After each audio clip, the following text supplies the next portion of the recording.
Hello, low-key confused listeners. You may have been following the internet sensation Punch, the macaque monkey in Japan who was born in a zoo and abandoned by his mother.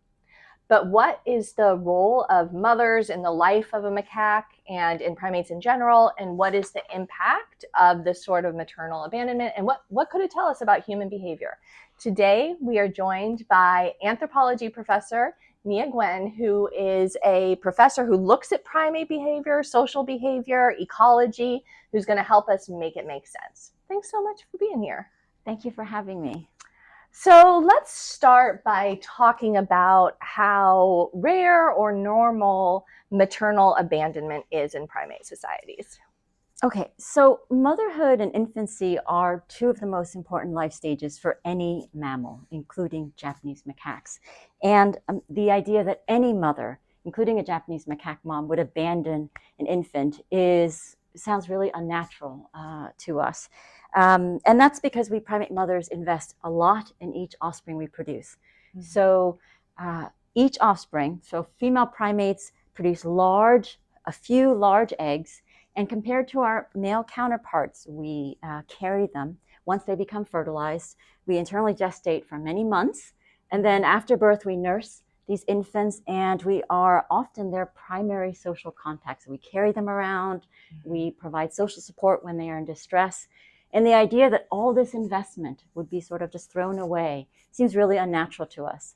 But the truth of the matter is that not all mothers are the same, and not all mothers are the same all the time. Mm-hmm. So mothers will vary their mothering behavior in accordance with their current condition. Mm-hmm. And that could be their physical condition or their emotional or mental condition. So if a particular mother is experiencing or has recently experienced a hardship, maybe she's starving, maybe she's sick, maybe she's grieving the death of a close friend or relative, she may then choose to cut her losses, terminate her investment in this current offspring. So this is a difficult choice, but mothers are related to themselves 100%.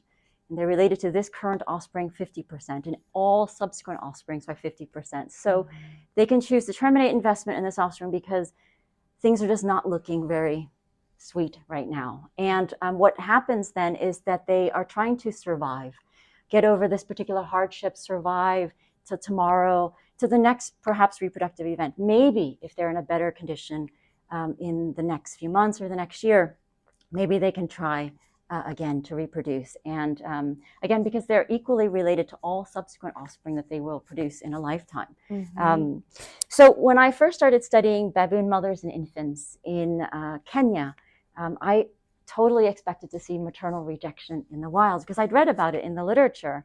And I spent 16 months at a site called Amboseli in southern Kenya, where baboons like this one, mm-hmm. have been studied for over 50 years by my PhD advisor. Wow. And I totally expected to see maternal rejection, but after spending 16 months living in a tented campsite and walking the hot African savanna every day, nearly every day for 16 months, I never once saw a mother reject a newborn infant. And I was disappointed, but upon further reflection and looking at over my data, I understood why. None of the mothers in my study, 40 or so pairs of mothers and infants, were in such abject, terrible shape that they would need to make that very difficult choice. Mm-hmm. So I would say in general, this does happen. Maternal rejection does happen. Oh, I will say also that I have recently spent 15 years studying another Cercopithecine monkey called a gelada monkey. And there, after 15 years, I did observe one mother rejecting nearly all the infants that she produced. Oh. So this female was one of the females in one of our study units, and nearly every infant that she produced, she refused to care for. And most just withered away or died or just left no trace. And a few got themselves adopted by some of the females in the same study unit, probably her sisters or female relatives. They didn't make it long because those females were also juggling their own kids, and it's hard to nurse two when these critters produce one offspring at a time. Mm-hmm. But what I understood from the biology of the situation is that these kids who are likely to carry that female's tendency to reject subsequent offspring, they will carry that trait with them, but they're not likely to survive and produce offspring themselves. So the trait that she possessed, this tendency to reject or refuse offspring, would likely die with her and those offspring that were lost. So in general, I would say that maternal rejection is not absent in wild non-human primates, but it is rare. It's uncommon. And I think mothers make this choice, this very difficult choice. And I don't mean to say that they do this consciously, but as a way to preserve themselves, right? To save some of themselves for the future.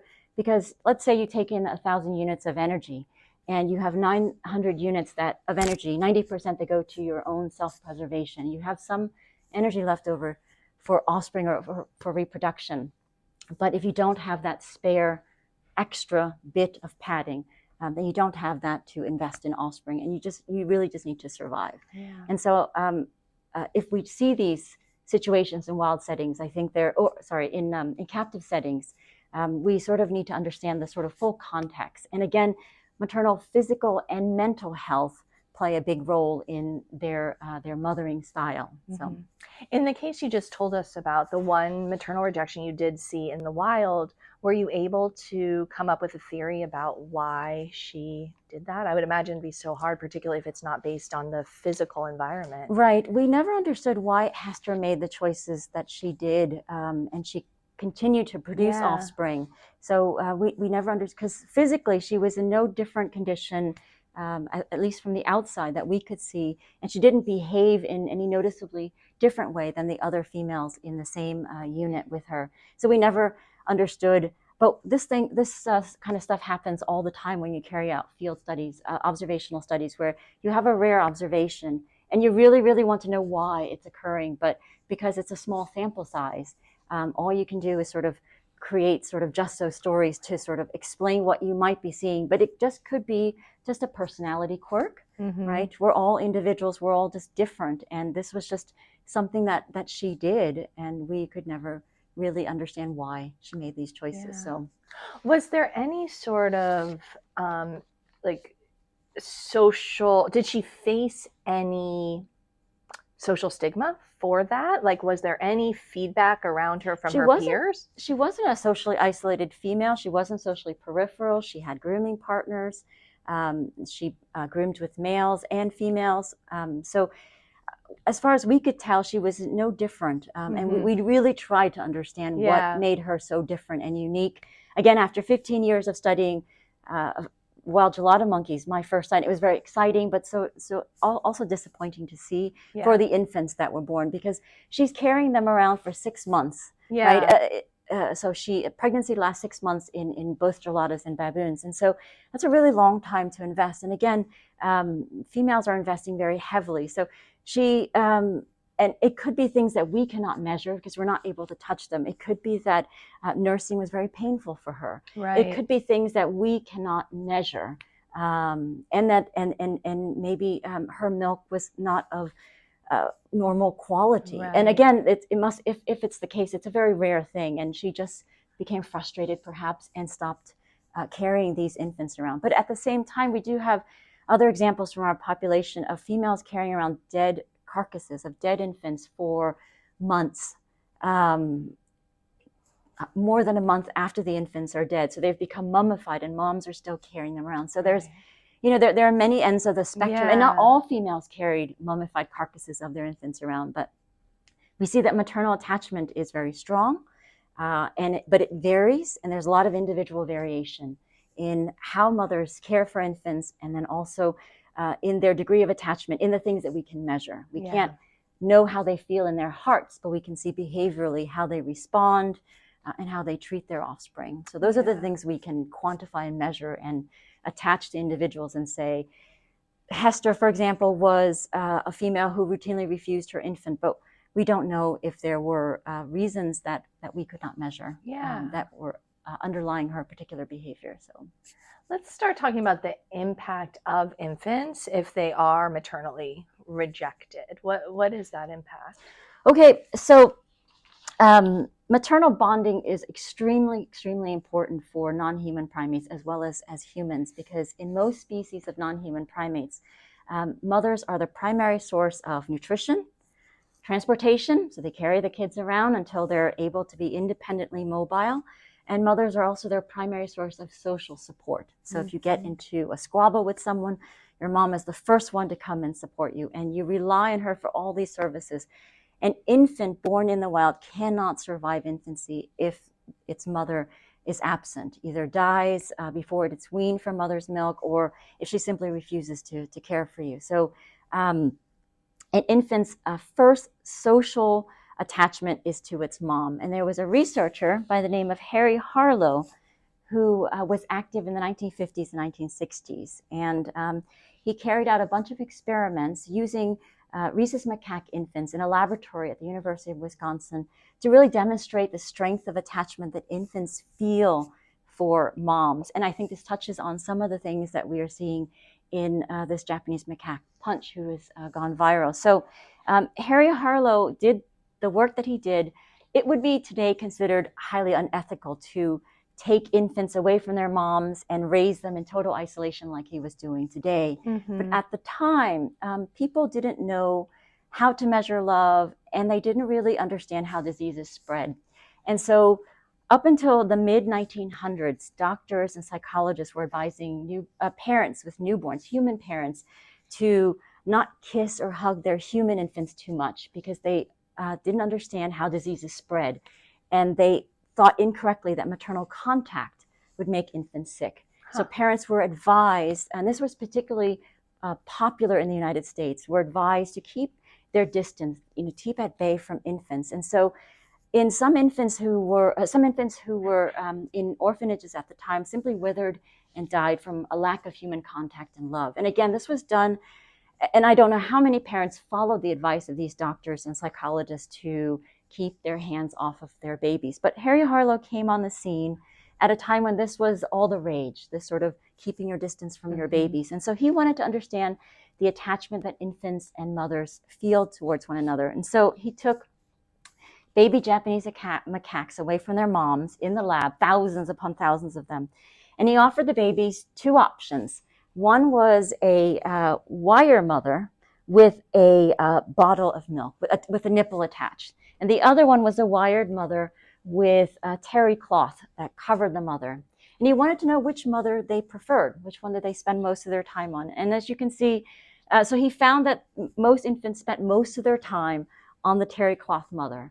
And they would occasionally go on the wire mother and just suckle and nurse to sort of get life sustenance, but then go back to the stuffy mom for comfort. And we see this with Punch, who, in the absence of a real maternal figure in his life, he is chosen a sort of surrogate stuffy for comfort.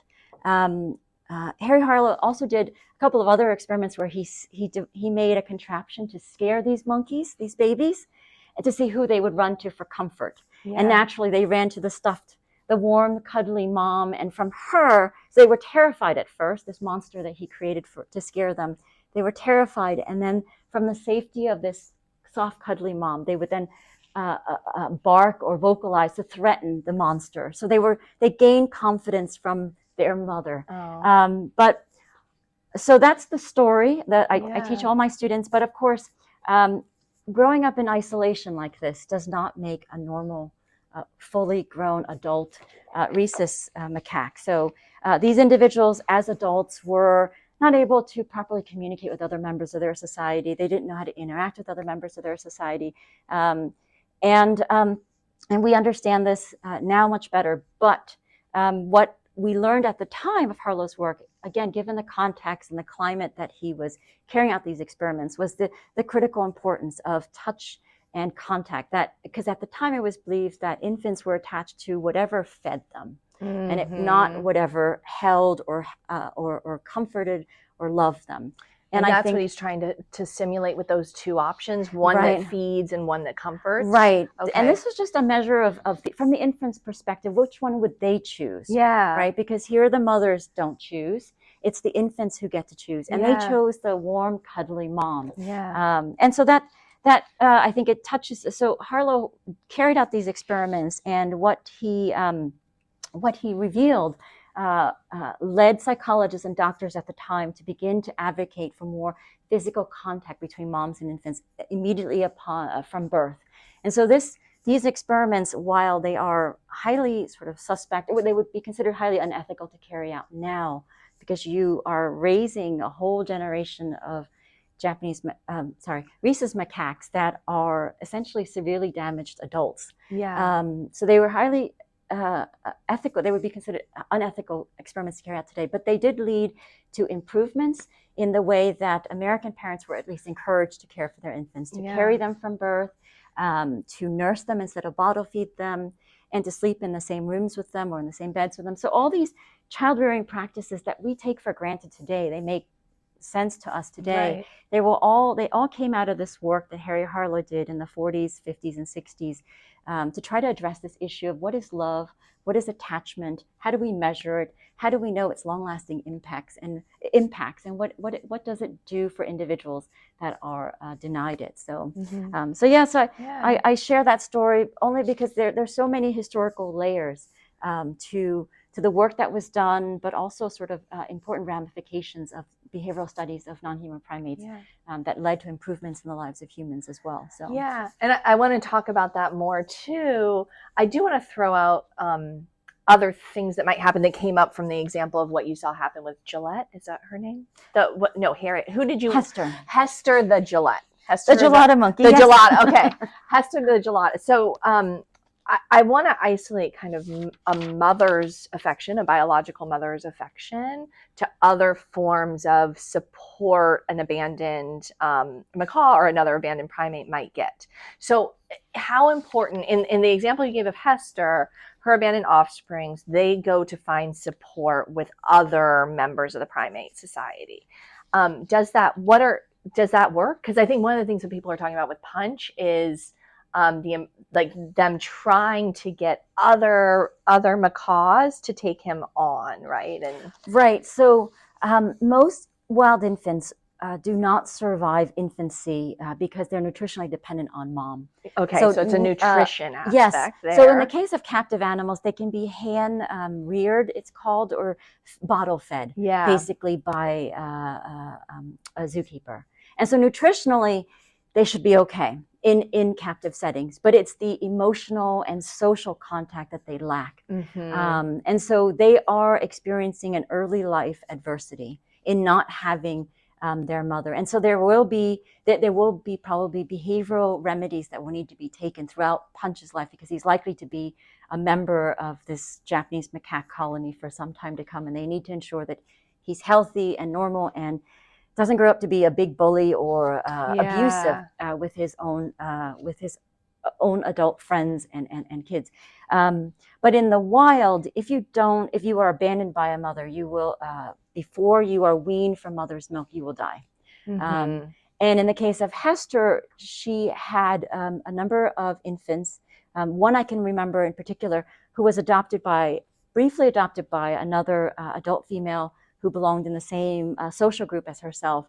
This female had her own dependent offspring, so she was trying to breastfeed 2 babies, and neither of them made it. Right, mm-hmm. So you can imagine this if this was her sister, because we don't know their genetic relatedness, right. But we know that the females in a unit are likely to be related females. So this female made this choice to take on a second kid, and she lost her own. So in the calculus, the sort of hard economics of life, she made a choice that was very altruistic, very kindly meant, but it resulted in the loss of her own offspring. Yeah, wow. And so getting yourself adopted is a great way to make sure you survive infancy, especially if your mother dies after you've been weaned off of mother's milk, because then you are reliant on adults for help moving around, transportation. So what do baboon or gelato babies need help with transportation for? Well, if there is a predator, a hyena running after them, the fastest adults will get away first. And so, and kids can't move as fast. So they are reliant on adults to help them move fast across the landscape. Right. Also, adults can provide a source of social support. If you're little, you're going to get picked on, which we see happening with Punch. But if you have adults who act as a sort of surrogate or allo parent who can stick up for you when when needed. They may not stick up for you all the time, but if they can help some of the time, that helps. It takes some of the pressure off of you to be on your own and to take care of yourself all by yourself. We do see adoptions happening more often in other primate species, not in these guys, because life for these guys is hard enough. And I mean the Cercopithecine monkeys like geladas or the baboons. But there are groups of monkeys called columbine monkeys, and their babies are born flamboyantly colored. So they're born like either hot orange or white, and the mothers or the parents are gray and drab and boring. But these kids are born flamboyantly colored, and it's thought that this hot orange coloration is supposed to help them sort of be a magnet, right? The way human children are born with huge eyes and they smell amazing, and everyone wants to come and touch, and they also feel. Human children, when they're born, they're so soft, so you want to get close. So there are all these things that are designed to make us want to get close to these babies. So in these columbine societies, the columbine monkeys, their babies are born these flamboyant natal colors, and it's thought to be a way to attract other females to you, so that if something should happen to your mom post-weaning, after you've become nutritionally independent of mom, because that's the first thing, you become nutritionally independent after maybe 6 months or so, then you might get adopted by one of the other adults, and maybe because they've been attached to you, they know you from the time when you were a hot orange baby, because by the time you reach your first birthday, you do lose your cool coloration, so you become gray or black and white. But so we think that flamboyant natal coat helps in some species to facilitate adoptions should something terrible happen to mom. So is that the period of time, that 6-month period, where having the mom in particular is really critical? Yeah, and it varies from species to species. So for something of a primate of this size, like not this actual size, but their sizes, so this 6 months is about when infants begin to nutritionally wean. It varies. So if your mom is very high ranking, you may wean earlier because she's got things to do. No, well, she has access to really great food. No, but that's true too. But she has access to really great food, so she has priority of access to the best food patches. So she may produce really high quality milk, and so you may be weaned earlier because also you can feed in peace, because if your mom's high ranking, no one really is going to bother you while you're learning to eat new things as a newbie. But if your mom's low ranking, she may not have the best quality milk, and every time she sits down to feed, someone might come and supplant her, and so it might be a while before you are more fully nutritionally independent. So we see rank effects that influence the timing of weaning. But all of these things are really interesting, and they all sort of have these deep connections to their biology and their social life. So. Yeah. Before we move on to the next question, I do have to ask, where are the dads? Well, the dads in most non-human primate societies. So monogamy is present in 5 to 10% of primates. Monogamy is the social system where moms and dads invest and are involved in childcare. So monogamy is found in the lesser apes, like the gibbons and siamangs of Southeast Asia. It's also found in the neotropics, so in Central and South America, in the marmosets and tamarins. But it's not a very common mating system. Most primates are polygynous, which means you have a one husband, multiple wives. So you have a one male who monopolizes access to several fertile females. And there are going to be a lot of, so there are a lot of haves and a lot of have-nots, right? So there, for every male born, if there's a male who has 5 females, there are 4 males without any females. So there's intense competition for males to be big and powerful and to have fighting ability, to have powerful canines that they use in male-male combat. So males in most primate species invest sperm, and they may invest stability in the sense that they hold down the fort. They are able to keep other males out of the social unit. And that can be really important because sometimes new males come in and they commit infanticides. They will kill the males kill the babies sired by the previous leader male. We see this in lions, we see this in insects, we see this in fish, we see this in non-human primates as well. So not every male who comes in and overthrows another leader male does this. And they tend to murder, kill infants that are not nutritionally independent yet. Hmm. So infants under 6 months old, they tend to target, again, for primates of this body size, because they're still nursing for mom. And if they're nursing, they keep her from cycling again. So she's not cycling. And this male, he's got a ticking time bomb. He may not be able to hold on to power for long. Some males stay in power for months. Some males stay in power for years. And if she's still nursing an infant, it could be many months before she resumes cycling again. And so some males, and we say maybe half the time, males come into a unit with nutritionally dependent infants, and they will kill them. And we've seen infanticide, in fact, in the gelada monkeys. Another exciting thing that I read in the literature and I was really hoping to see, and I finally got to see, but it's one of those things when you see and you're totally unprepared because it just happened so quickly. Yeah. And I was standing in the field in the mountains of Ethiopia. So this is what it looks like. It's about 12, 13,000 feet above sea level in the mountains of Ethiopia, studying these gelada monkeys, which only occur there. These high mountains of Ethiopia, and we were with a female with a newborn baby, and we were with students. There were 4 of us standing there. We were teaching the students how to individually recognize the 200 or so animals in the study population that we were studying. And we were describing this female and her new 1-month-old baby. And then suddenly, we know that a couple of days earlier, the unit that she belonged to, the social unit, had been taken over by a new male. And this guy was small, but he was mean, and he was very, very enthusiastic about being a leader male. And he ran up to us, and not towards us, but in our direction, grabbed the female from the baby and bit it in the head, and instant death. So instant death followed, and we were all sort of dumbstruck. We didn't know what happened. And if I play it back, in the video, the image in my mind, I can see that the female was screaming. Her the 2 other females in the unit were also screaming with her. But females in this species are half the body size of males, and they don't have their large canines. So these other 2 females were obviously commiserating and trying to, but he did it so quickly that none of us had time to react. And of course, as scientific observers, we were there to simply watch, not to interfere in their lives. And we were grateful that he carried on the business as usual without any fear of us at all, which is exactly what we would want. But death was instantaneous for that infant.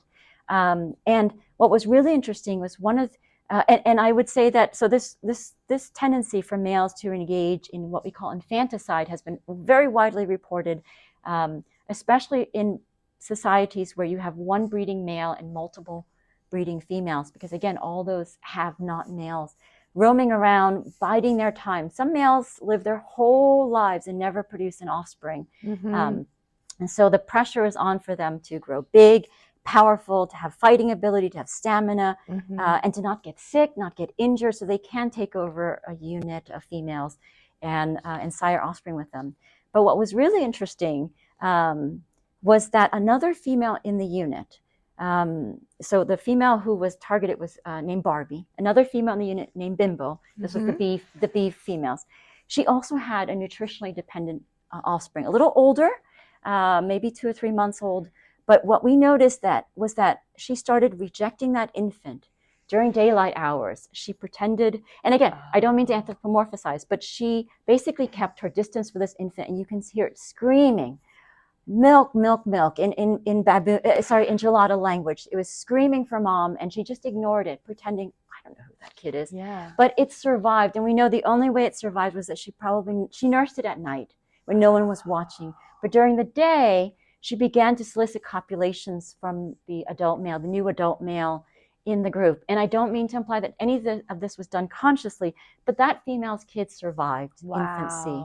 And she adopted this very flexible strategy of soliciting copulations from the new male, even though we're pretty certain that she could not have been ovulating because she was still nursing this nutritionally dependent offspring. Yeah. So for us, there's all these exciting things that happen that it's really hard to describe. And again, we don't mean to imply that any of this is done consciously, but this strategy worked for her. She observed that he was an infanticidally inclined male and took appropriate action and ensured that her kid survived. Right. And it was a little older, thankfully. It was 2 or 3 months. It was a little older, so it could move around more on its own, and it had lungs to scream and demand. But we were really, really impressed with how flexible some females are in adopting these strategies to sort of almost fool the new leader male into thinking. And I don't mean to say that he's a complete dum-dum and didn't I don't like him. I'm just telling you. Yeah, no, I think because males gather all kinds of clues from females, but he must have picked up mixed signals from her that she doesn't smell like she's ovulating, but behaviorally she is soliciting copulations from me. And so I'm going to go for it, and in the hopes that maybe she and I can produce an offspring together. So it was really great to see all this sort of wide variety of strategies that females adopt. And again, Barbie didn't have that ability because her infant was so much younger, and really she couldn't leave it on its own at a month old and ignore it all day long. But this was something that Bimbo was able to do, and we've subsequently seen other females do the same thing, and we've had other infanticides occur in other units. So we knew it wasn't just a freak moment that was particular to this male. So. It sounds like male infanticide happens more regularly than female abandonment from what you've seen. Yeah, I would say so, yes. Because the female abandonment is not a very good long-term investment for a long-term strategy for females, given all the investment that they've made in making these giant eggs that once they get fertilized, they carry around for many months, and they have to nurse them for some period of time. During that whole time that females are engaged in that, males can go out and inseminate as many fertile females as they can find. So for males, what limits their lifetime reproductive success, which is how many offspring they produce in a lifetime, is access to fertile females. And if infanticide is one way to increase your access to fertile females, then it's a win-win for you. Males don't kill their own infants, I should say. So studies have shown that using genetic testing, DNA paternity testing, have found that males do not kill their own infants. So when infanticide occurs, it's a male who is new to everybody, including the researchers and the group, and he's not mated with the females before. So all the infants that he kills are not related to him. And within a month of the mother's resuming cycling, she tends to produce offspring with this new leader male who has committed infanticide. But yes, female abandonment is something that we expect to be rare, and it is relatively rare except in cases of physical or mental hardship in moms.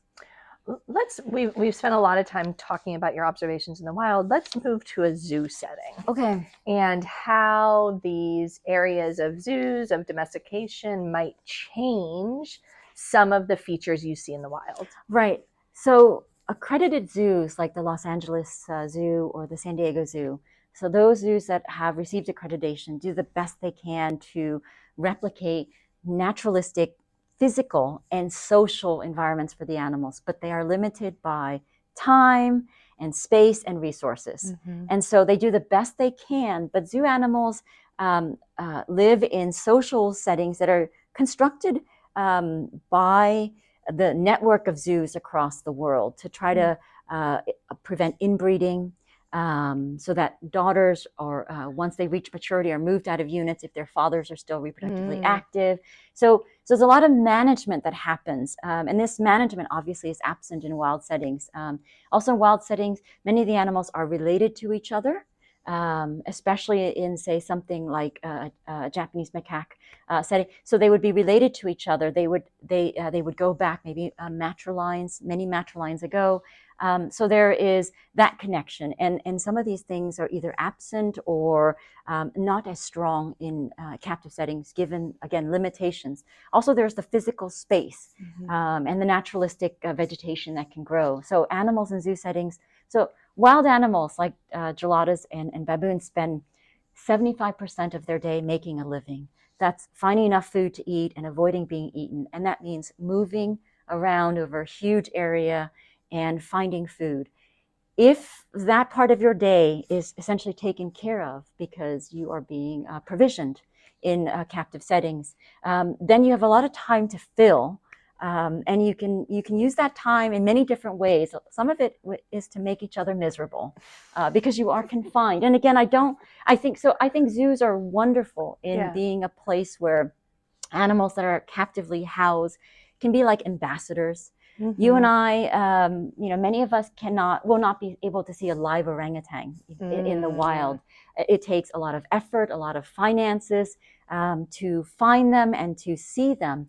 But we can see them in captive settings, and we can share sort of connect with them in a captive setting and see maybe 75% of some of the normal behaviors we would see in the wild in this captive setting, where we're comfortable and they're free from predation, from disease, and worries about food.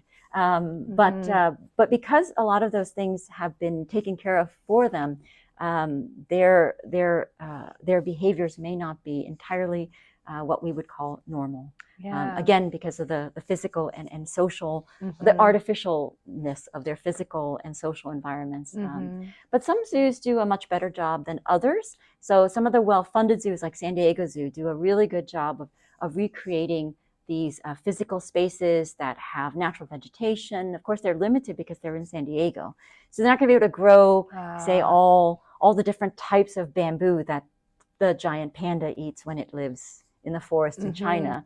But certainly they do a really good job of trying to recreate naturalistic physical and social environments to the best that they can.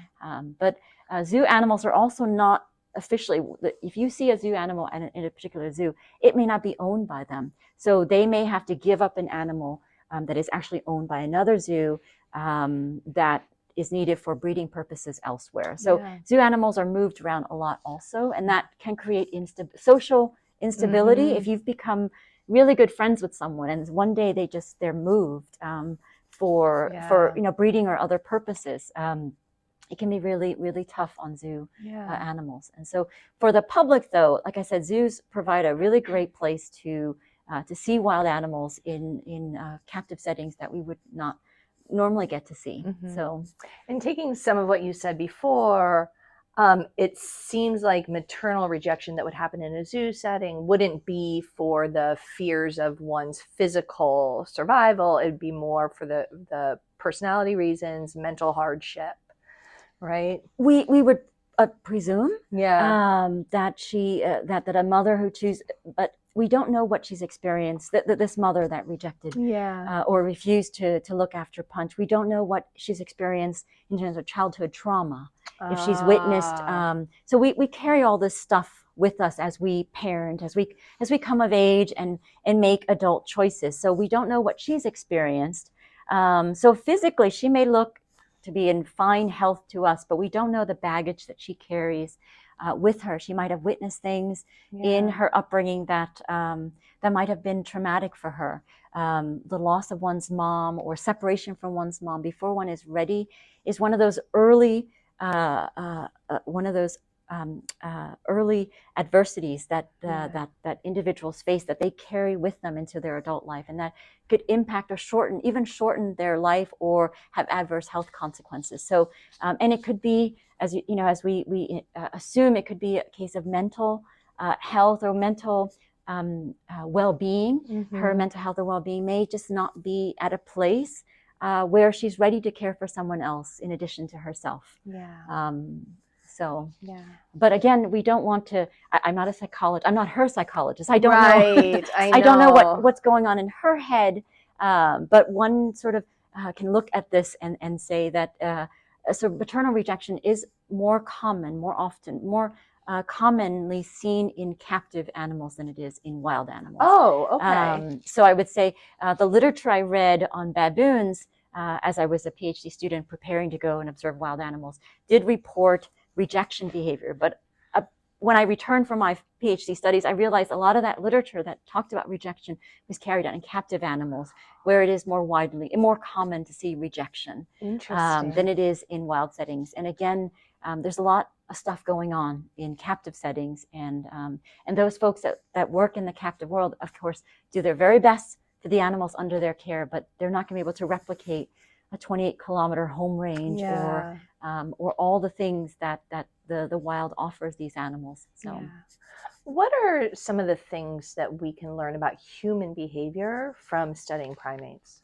Okay, so there are a lot of things we can actually learn from studies of primates that could inform our understanding of ourselves. So the non-human primates are our closest living relatives, and they are so they're like our cousins. We did not evolve from monkeys, right? So I go over this with my students, my undergraduate classes. There's this misconception that we evolved from monkeys. We did not evolve from them. We just shared a common ancestor with them. It's like they're our cousins or our siblings. So long, many generations ago, we shared a common ancestor with them. And it's this common ancestor that that from whom we descended, that we share some of these traits in common with. So I would also say, and so understanding our own behavior through studying non-human primates can help us to sort of better understand our evolutionary history. So I'd say one of the things, because I've carried out studies of human children, and I've carried out studies of wild animals, of wild primates, and I can say it is much easier to design and carry out a study of wild non-human primates than it is to carry out observational studies of human children, because human children are safeguarded by parents, by caregivers, by institutions, by all these governing bodies that rightly so safeguard their well-being, even for an observational study. And so if you're a student of human behavior, so I'm a big fan of Jane Austen books. I've always been an observer and interested in human behavior.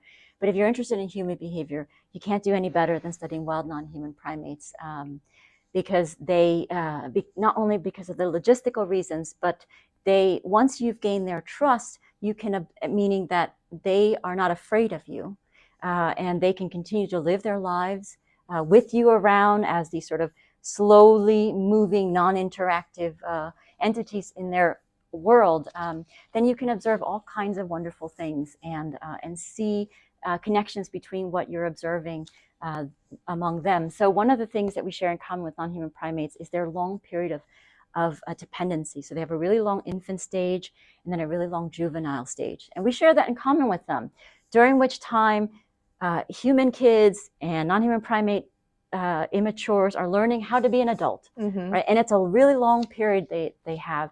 And so one of the things that we learn from studying non-human primates is what's happening during that immature phase, how important are some relationships versus others. So we've learned from studying non-human primates that early attachment to that first caregiver, usually a mom, is really critical for normal growth and development. So in the Harry Harlow experiments, we learned the importance of that physical contact. But Harlow's rhesus macaques didn't grow up to be fully normal adult macaques, because they exhibit a lot of behavioral problems. Rightfully so, because they grew up in total isolation. But we've also learned that that this infant stage, if nurtured and supported the right way, can lead to fully functioning adults. But from Harlow's work, and also there's a whole host of biomedical studies of non-human primates that have sort of helped us in countless ways. But of the behavioral studies, I would say that Harlow's is among the first to really shed light on the importance of physical contact, attachment between mother and infants. And then the other thing about non-human primates is that they're incredibly social, just like us. And we're starting to learn you can't pick up a newspaper or open the New York Times or a news app these days without learning about the importance of social relationships in our longevity, in our health, long-term health and well-being. And the same thing is being discovered in non-human primates. So the baboons that I studied in Amboseli in southern Kenya have been the subject of over 50 years of research, more than 50 years of research. And researchers there know a lot about those animals. So recently they discovered that strong, long-term friendships between males and females, have long-lasting consequences. So females who form enduring, strong bonds, and I don't mean the shallow types of friendships, but enduring, strong bonds, they tend to live longer. They have lower stress hormones, and their kids are living longer as Oh. well. So so their kids survive better, and it's females who have these enduring strong bonds.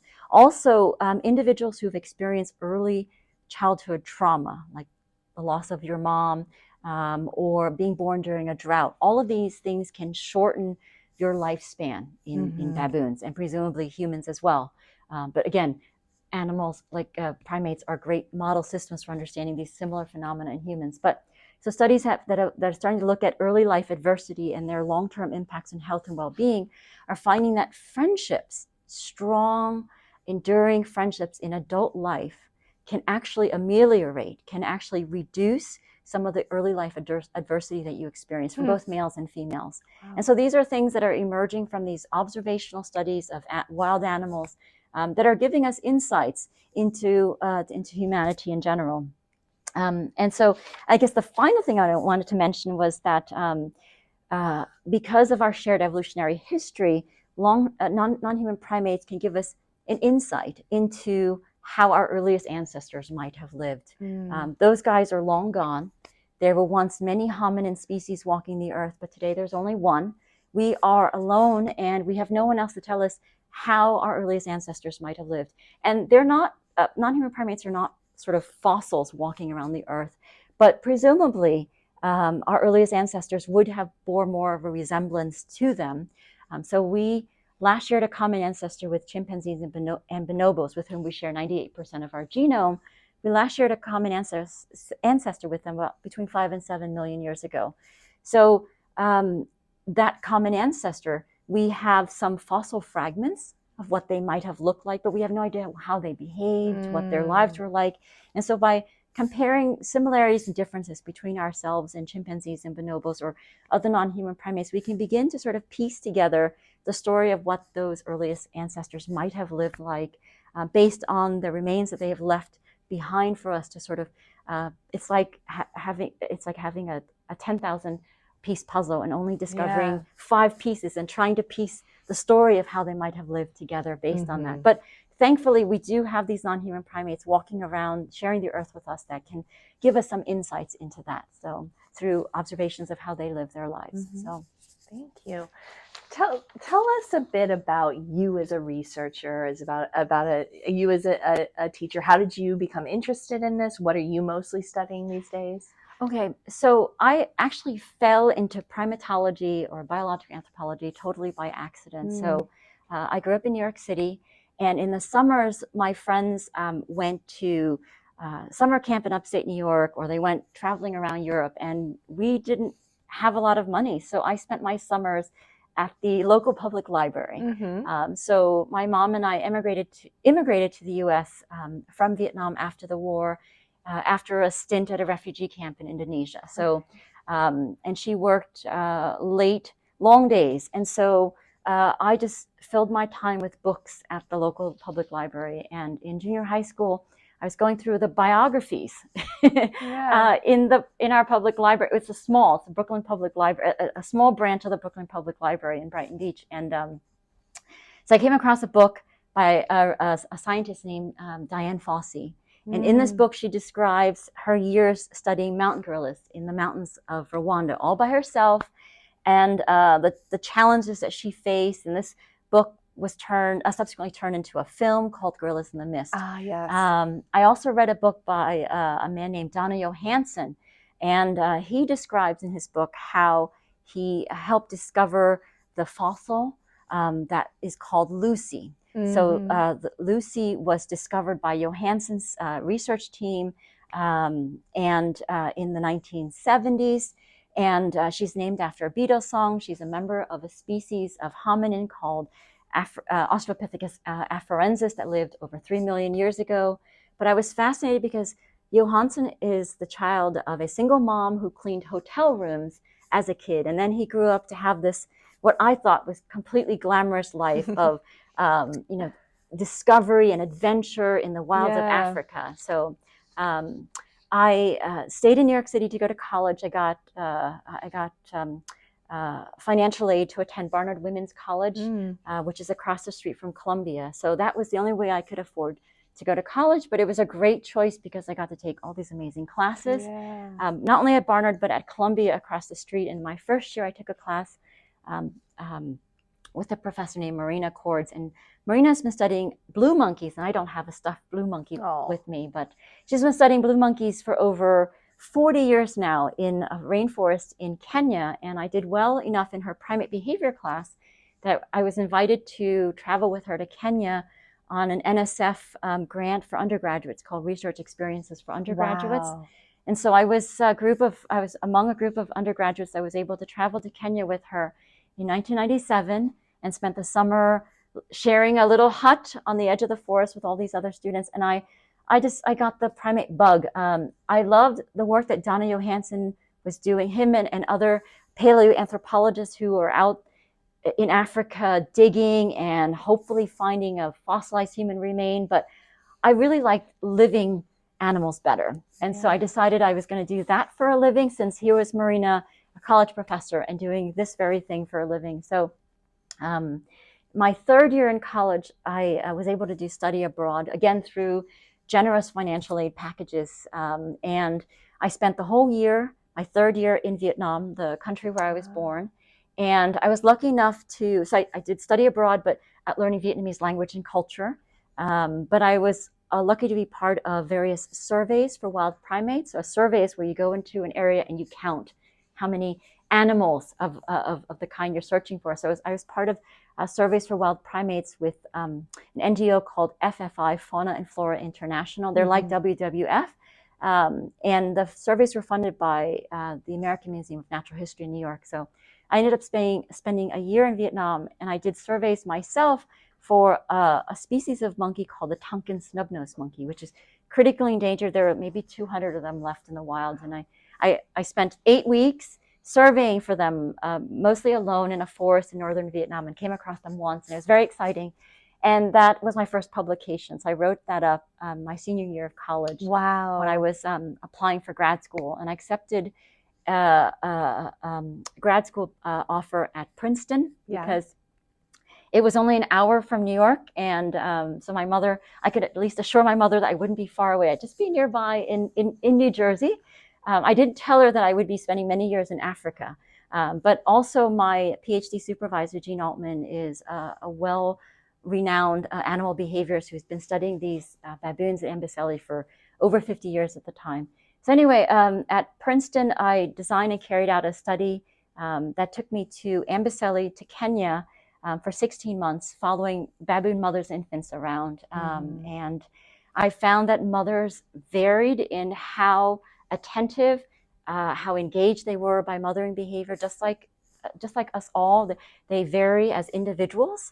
And so some mothers, so I measured, one of the things I studied was I looked at how attentive mothers were to distress cries. When an infant utters a cry of distress, these are newborn infants, they utter a cry of distress, how soon, so I timed how soon mothers soothe these infants. They don't have to do much. Sometimes it's just a loving pat is all that is needed to comfort a newborn baby, a newborn infant.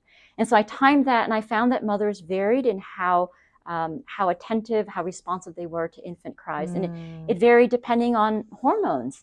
So hormones that were excreted in their feces, which we collected and measured non-invasively, were able to tell us things about their physiology, also maternal condition, and surprisingly also the sex of the infant. So mothers treated newborns differently, whether these are baboon moms, whether they were newborn males or newborn females. And so, and then after my PhD studies, I carried out a 15-year study of gelada monkeys in the mountains of Ethiopia. And I have to put a plug for geladas. It's such a beautiful field site. And geladas are closely related to baboons, but they're still their own unique thing.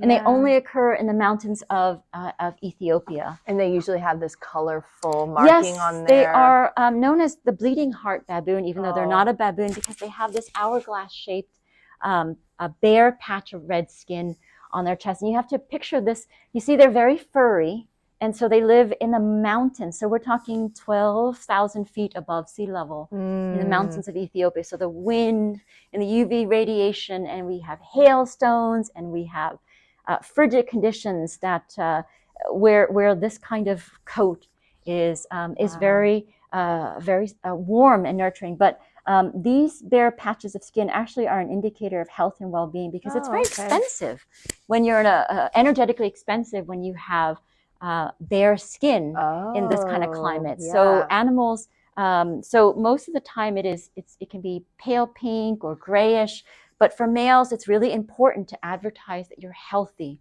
And so to attain this red color, you have to eat high quality foods, and you have to pump blood to the almost to the surface of the skin, so that you can advertise you're in great shape to females and maybe to other males, to sort of deter them from trying to take over your unit of females. But so it was a real privilege to have lived at a really remote site called Gwasa in the mountains of Ethiopia, and to carry out work studying these hundreds of animals. So the other cool thing about geladas is that they live in aggregations that number hundreds. The largest that's been recorded is over 1,000 individuals, but they're one male, multi-female units that travel across the landscape together.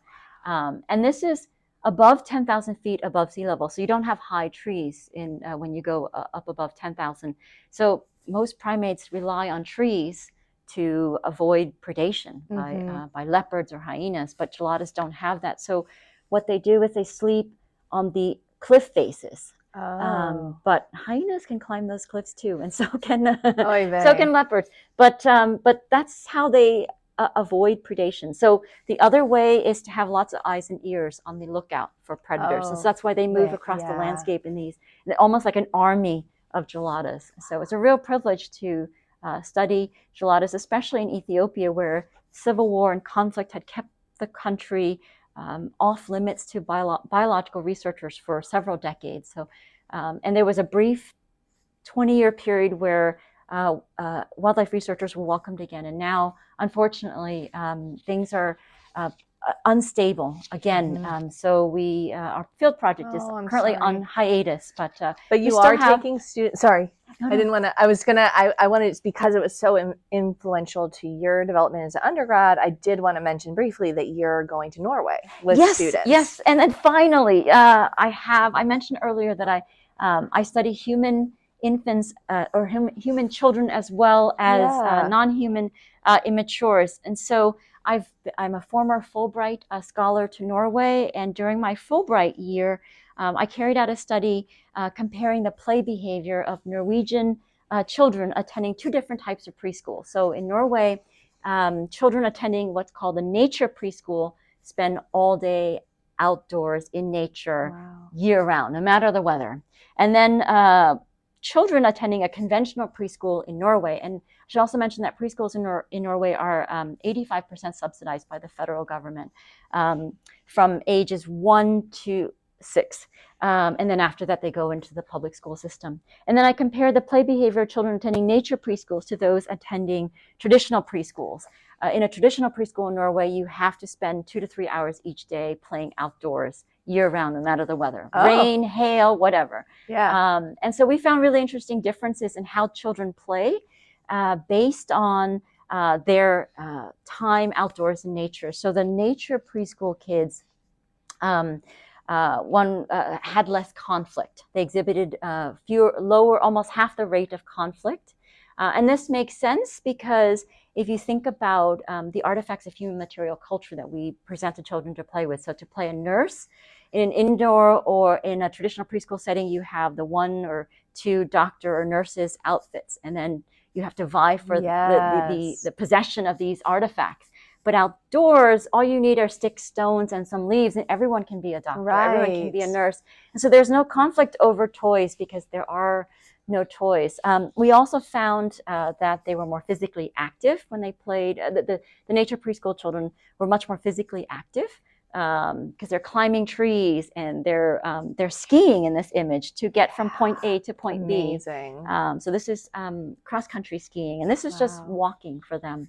So I'm following behind because I'm not a very adept cross-country skier because I learned as an adult, and so I followed on foot behind these kids. And And then we also found that so they played more physically active, and they also played along less gendered lines. So we found that when children are given the artifacts of human material culture, say dolls, balls, cars, girls tend to gravitate towards playing with dolls. It's not that boys don't play with them as well, but girls play with dolls more often than boys do. And boys play more often with cars and tricycles than girls do. Both of them play with these objects, but they tend to preferentially prefer one over the other. In outdoors in nature, everyone's climbing. So the children attending nature preschools were less likely to engage in gendered forms of play because they're climbing, they're sliding, they're building ice houses, because I followed them in the winter. So it was cold. But I don't mean to say that both.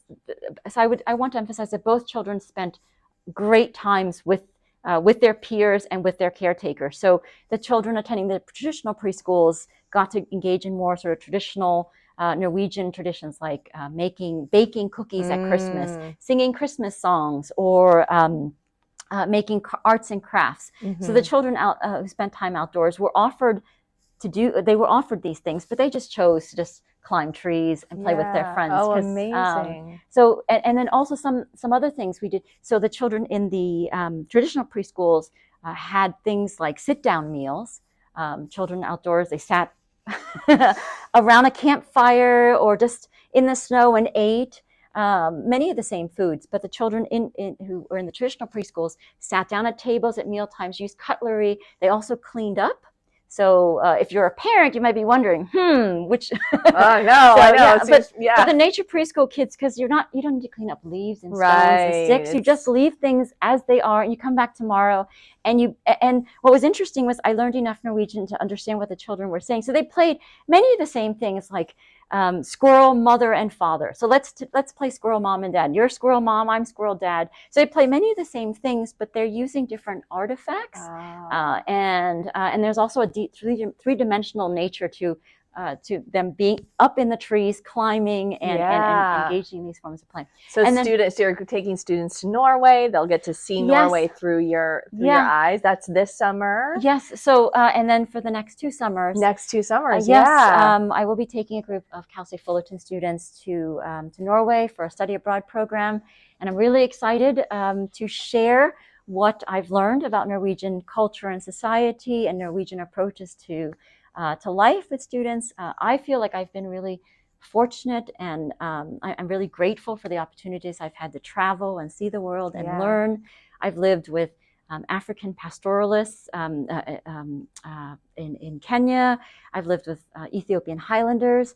I've lived and worked in daily life among Norwegian preschoolers, and so I want students here at Cal State Fullerton to have those opportunities as well. So I'm excited to take groups of students to Norway and hopefully promote or encourage love of travel, love of learning abroad in our students. And I think it's just a wonderful opportunity to see how the world works outside of your comfort zone, because when you're not surrounded by all the things that are habit, you really understand who you are. And I did this as a 20-something-year-old person living in Vietnam for the first time, away from my family, and just understanding who I was and what I needed and what I was capable of. And I think all those things are wonderful things to learn about yourselves at this age, when you're sort of just discovering your physical and emotional and social limits, as you continue to grow and mature. Wonderful. Well, Dr. Nguyen, thank you so much for being here and helping us understand human and non-human primates, and for telling us about how important travel and study was in your own development. And can't wait to hear about your Norway trip. Thank you so much. Thank you. Thank you.